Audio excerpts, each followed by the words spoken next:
In this lesson, we'll solve some problems that involve simplifying a coplanar force system to a single equivalent resultant force. First, though, let's review the general idea. Consider this beam, which is subjected to these three coplanar forces. They've been replaced here by a single resultant force and a resultant couple moment. Since the couple moment is directed out of the screen, it'll be perpendicular to the force. Therefore, we can move the force in order to replace the couple moment. In other words, simplify it further.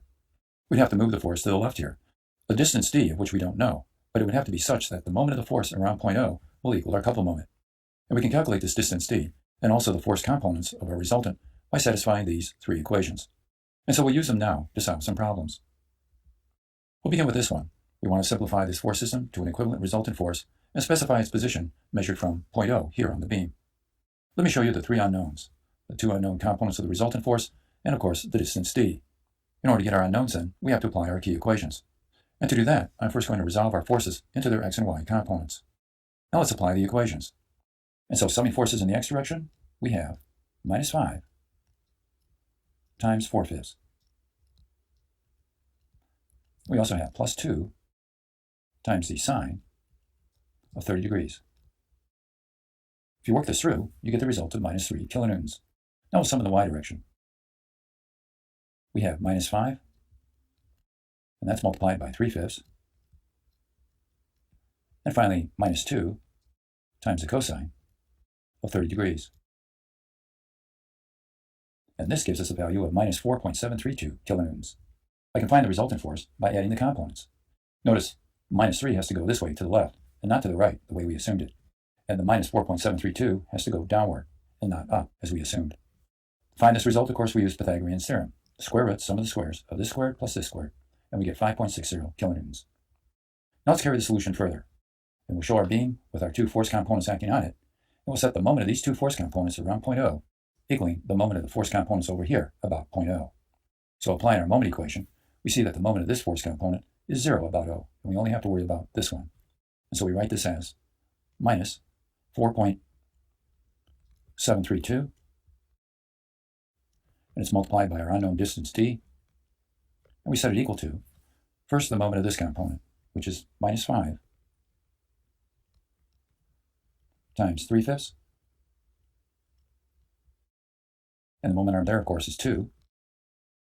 We realize that this component doesn't create a moment around O, and neither does this one, so we're left with this one, and that, of course, is minus 2 times the cosine of 30 degrees, and the moment arm here, of course, is equal to 6 meters. Now we can solve for d and get our result, and it turns out to be 3.46 meters. So if we place our loading at this distance away from point O, the reactions on the beam here will be equivalent to the reactions on the beam over here.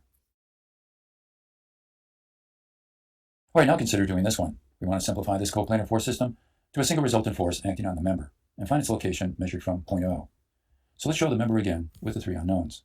We always show them in the positive direction here, that is these force components, and here's our distance d that we need. To solve the problem, I'm going to resolve this force into its components, and then we'll apply our equations.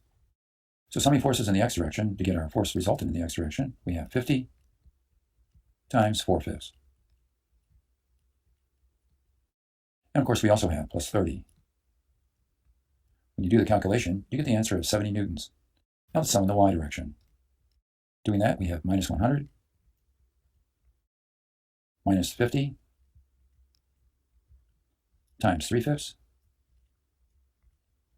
and finally plus 40. Calculating this result, we get an answer of minus 90 newtons. In other words, these two components look like this, 70 this way and 90 downward, giving us our resultant, which of course is found from Pythagorean theorem. Turns out to be 114 newtons. Now let's put our results on the member, as you can see here, in the correct directions, of course, and now we'll find the distance d by stating that the moment of these two force components around O must equal the moment of the force system around O. First, we have minus 90 times d. And of course, the moment of the 70 around point O is equal to 0. So we set this equal to the moment of the 100, which is minus 100 times 2. Now the moment of the 40 Newton force, and that of course is positive, so we write it as plus 40. And the moment arm distance here is 5. And now the moment of the vertical component of the 50, of course that moment is going to be a negative moment. We write it as minus 50 times 3/5. And the moment arm is 5. The moment of 4/5 of 50, of course, gives us 0 because it passes through the point. One more moment to go, and that's the moment of the 30 Newton force. And that moment arm, of course, is equal to 2 meters. And that moment also is negative. So we write it as minus 30 times 2. So solving our equation for D, we obtain our result of 2.33 meters, indicating that indeed the force resultant acts on the member. But realize that it doesn't have to act on the member to be a valid result. The force resultant and its placement is simply a simplification of the force system that acts on the member. This is the true loading, and it causes internal loadings within the member, which obviously would be different from the situation over here. We only simplify things in order to work with them in an easier manner.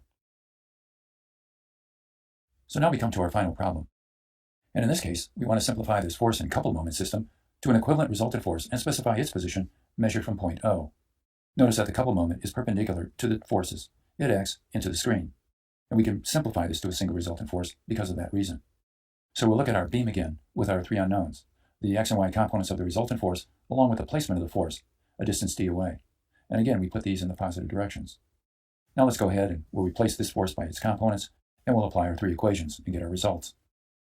So summing forces in the x direction to get our force component in the x direction, we have 26 times 5 divided by 13. And if you work this through, you get the answer of 10 kilonewtons.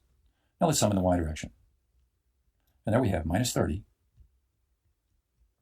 minus 20, and finally minus 26 times 12 over 13.